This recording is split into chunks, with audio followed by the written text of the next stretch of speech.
Welcome. This is Potatoes Gang. These are somber times in Nigeria. You don't actually want to read newspapers, especially Sunday newspapers. Governors insulting party chairmen lambasting this, that. What happened? What went wrong in Nigeria? What are we dealing with? For me, it's about fighting for the soul of the party first, and then you fight for the soul of the nation. So that soul has to be controlled first at the local government level, at the state level, and of course, at the federal level. Once you are able to get the soul, especially at the state level, it means you can put all the machinery in place. And that also squarely positions you to be able to dictate and to ask for things. So this is about dictation.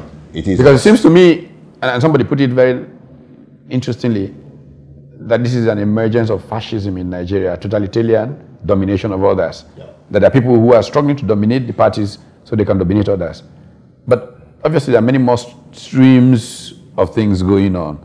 Well, we have seen that play out in all the primaries, how that parties capture, if I may use that word, capture. Party capture is one Party capture and struggle for power, so that by the time you have control, you can now use it to build the economic wealth, and use that wealth to oppress the masses some more.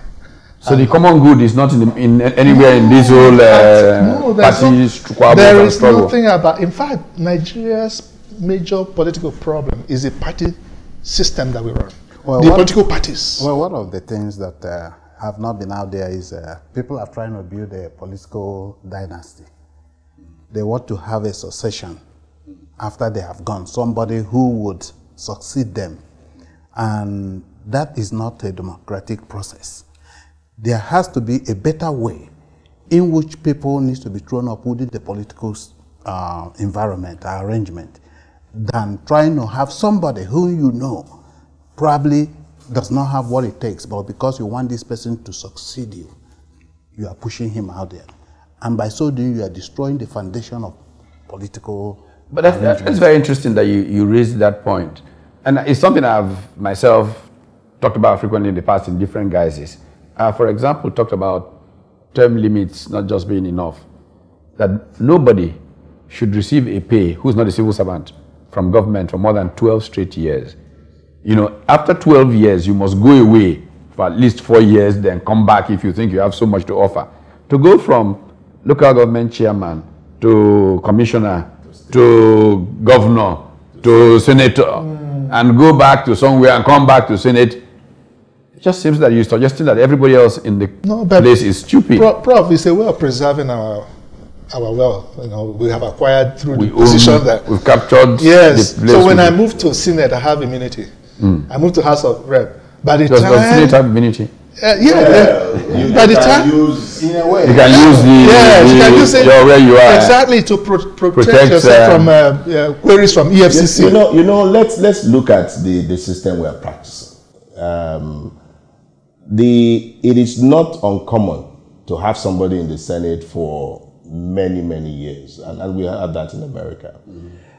If so long as you are still there in the public good or for the public good, then that makes sense. But our system is such that we cannot recall you easily, and we cannot call you to question in case you are And because we are in a nascent state, my argument is that it should not be a permanent thing. Yeah. That for the next 50 years in a democracy, nobody can be in public office more than, let's even say 12.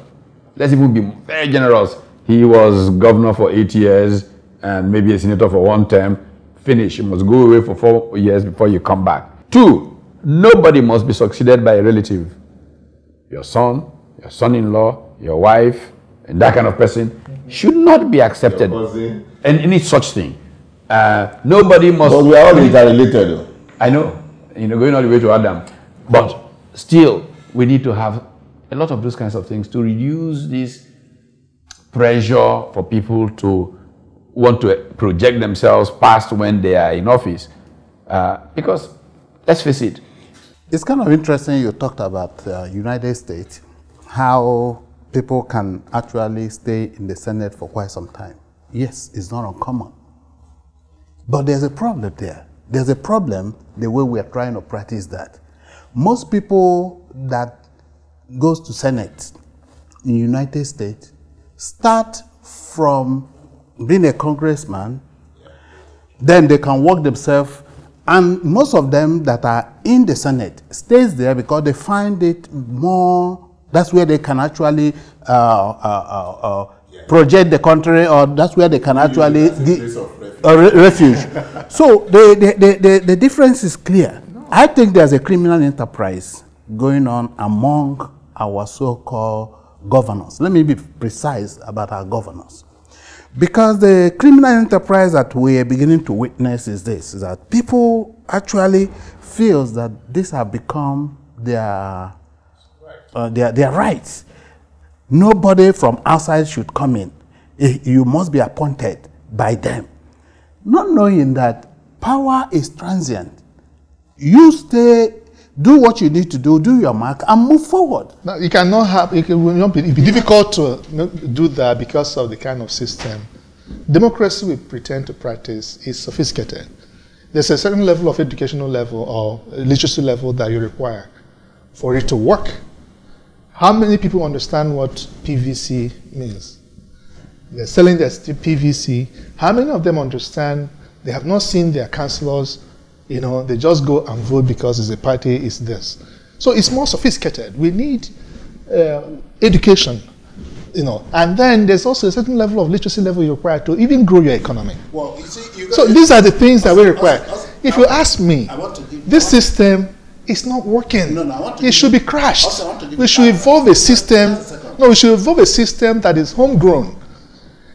The way we used to elect people in my village is different from the way you could come up with that. Now we are talking about the political political this thing within Nigeria. That's what I'm saying. Now I want you political system within Nigeria. It's not working. This system is not working. I want you to understand. There is in the primary. That's where the problem is coming. It's within their primaries. How do they train up leaders? One of the process that I find to be flawed, I think it's faulty. One of it is this. You now said, if you and I will belong to the same party, Part A, and the consensus of throwing up the right person is what they call direct primary or indirect primary in this state or whatever in the other state. All this is, like I say, is a criminal enterprise. Criminality that you keep talking about criminal enterprise. Yeah, I think it is. But I think, you know, I mean, you're onto something really interesting. Actually, I have a full-blown analysis of this coming in a book I'm working on. I think that is a capture of political parties in Nigeria. And it's almost now complete. And there are really 4 types of criminals that have captured Nigerian political parties, especially the big ones.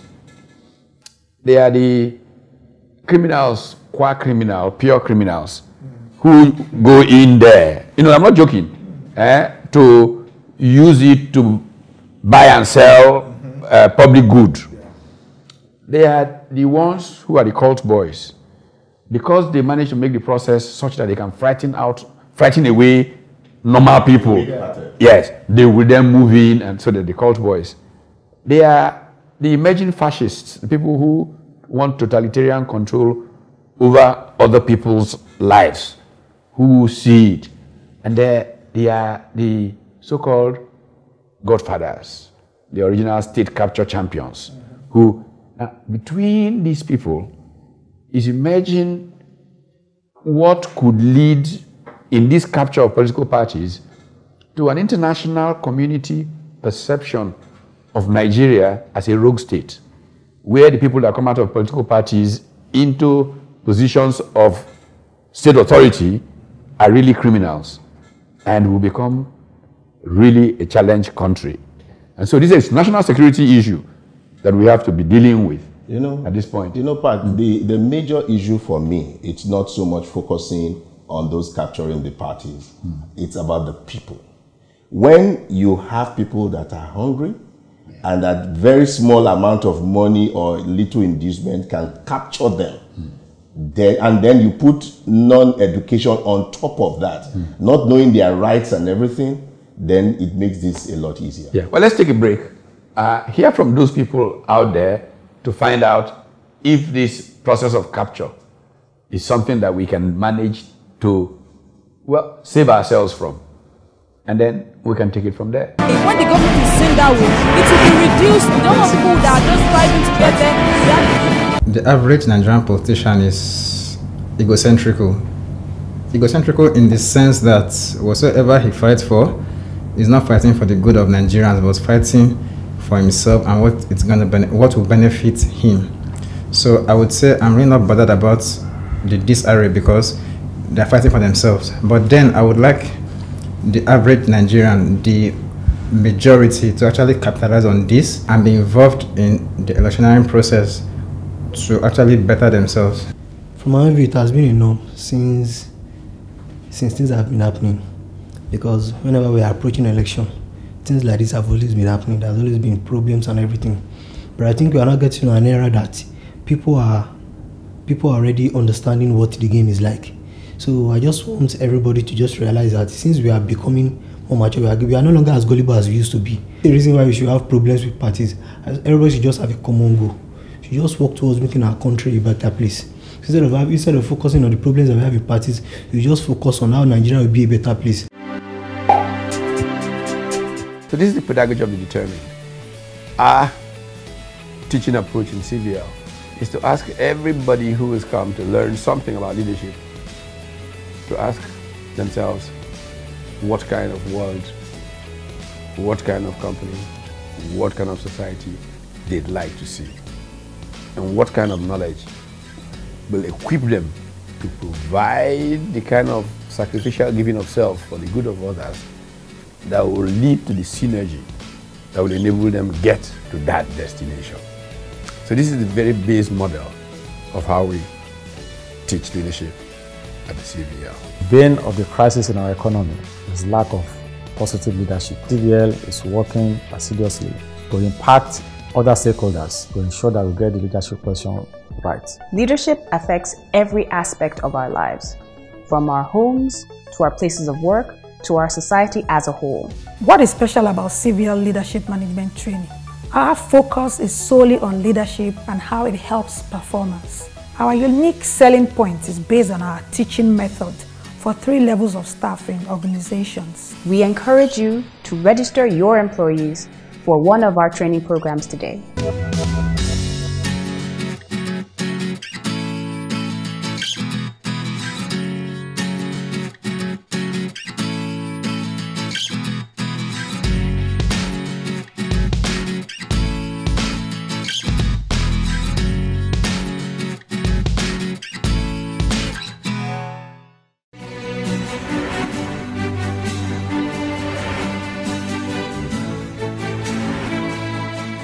And we are back. This is Patito's Gang.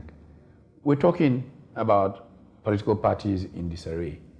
Part of what strikes me in watching all this confusion, besides the fact that the people are being taken for a ride, and is that I'm not sure where, who, and who are going. Does anybody have an idea of the thrust of where the parties are going, generally speaking, in terms of what will be delivered to advance the common good and all of that? Are we having conversations around that? Prof, you're getting to, the point is that they're not going anywhere.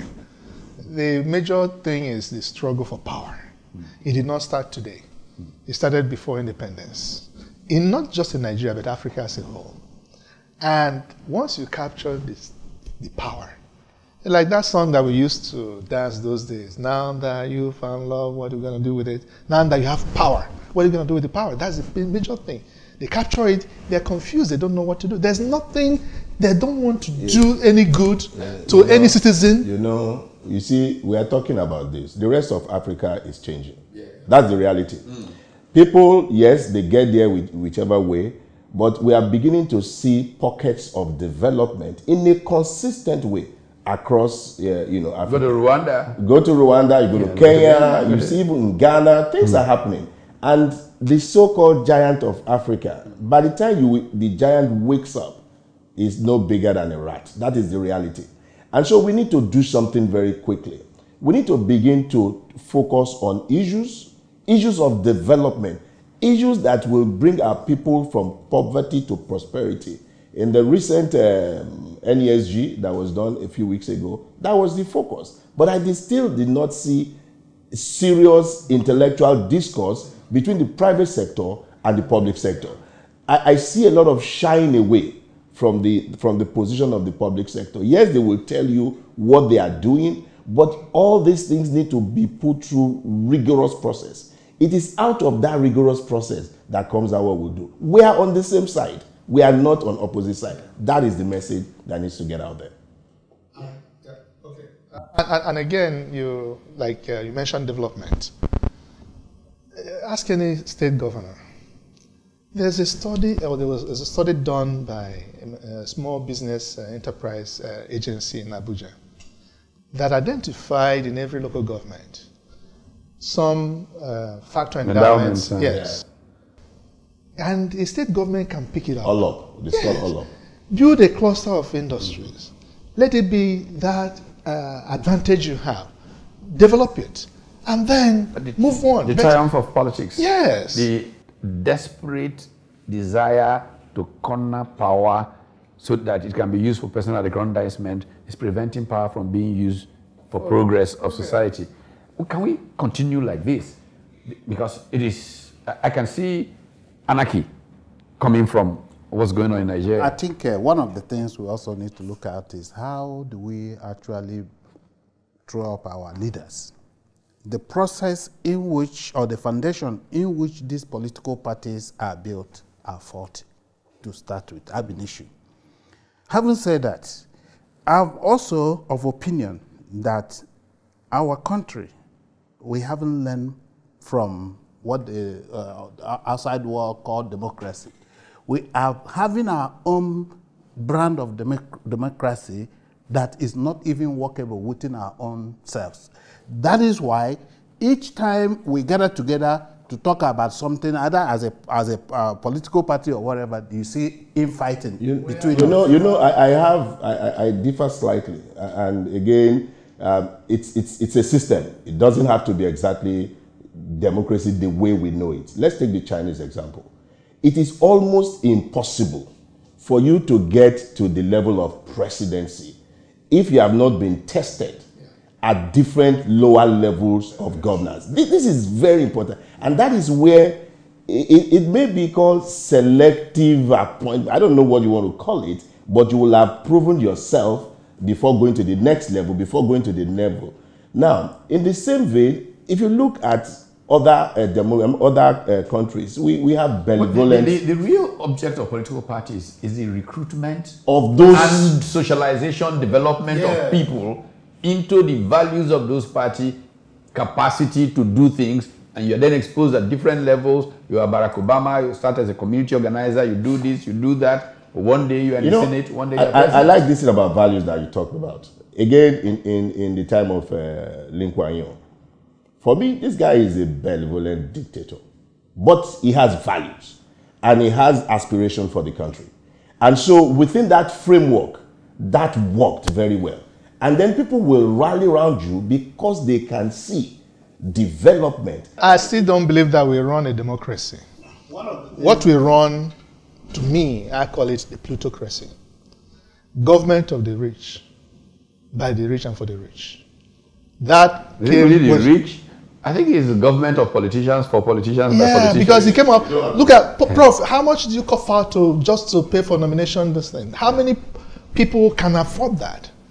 You know, so, and then the presidential ticket, the nomination form is 45 million, or as the case may be, depending on the party that you are talking about. Your friends will support. Yes, your friends will support. How many of them can afford? It's not like we have not really practiced this in the past. I will give you an example. Yes, in the 60s. When I will, using him as a case study. Yeah. But there's a problem there. I mean, there's a disconnect from what they did and what we're doing today. What they did then is they will look at you and they will zero on you. They will see your strength and they bring out that strength and then throw you up to the people. Actually, in the current order, if you show strength, is the reason to push it aside. Somebody called me, I can mention his name, Dr. Kenwu. I said, look, it is clear that the Nigerian political party system, as we know it, the big parties, is designed to prevent people who can help Nigeria make progress. Yes. From no, I agree. I agree with that.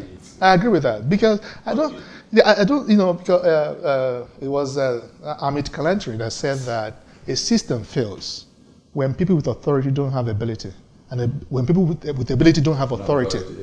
So, a system, this government, as you know, any government since the inception of Nigeria's independence, we have not had the opportunity of having the right people run the state for a long time. So now, how so you find that people that have been running this system, the Nigerian system, have been those that don't have ability, but they have authority, and those that have ability don't have authority. Yeah, that still come back to where we were before, about the disarray in the Nigerian political system, where the left and the right refuses to work together. So what do we do going forward? Well, what I think we should do is the process in which we select our leaders. Selection process. Very, very important. Education, important. And awareness, telling people what actually the power in their vote. You know, beyond that, very, very important. I think we need to begin to take little steps at a time. I went to the East last week, and I was fortunate to be, you know, in a senatorial district. This guy has already won the ticket, but the sheer amount of resources that is behind that, it makes it almost impracticable for any ordinary guy with serious intention to be able to. And it also makes it almost certain the guy is going to be a thief. Exactly, because it's a lot. When you spend that kind of money to have to win recover it, you know, come on. Anyway, unfortunately, we are out of time and we've got to go. Well, we hope that the conversation can continue offline. We've got our social media handles, so please find us there and let's continue talking, because Nigeria is in deep trouble and we all have a duty as citizens to save it.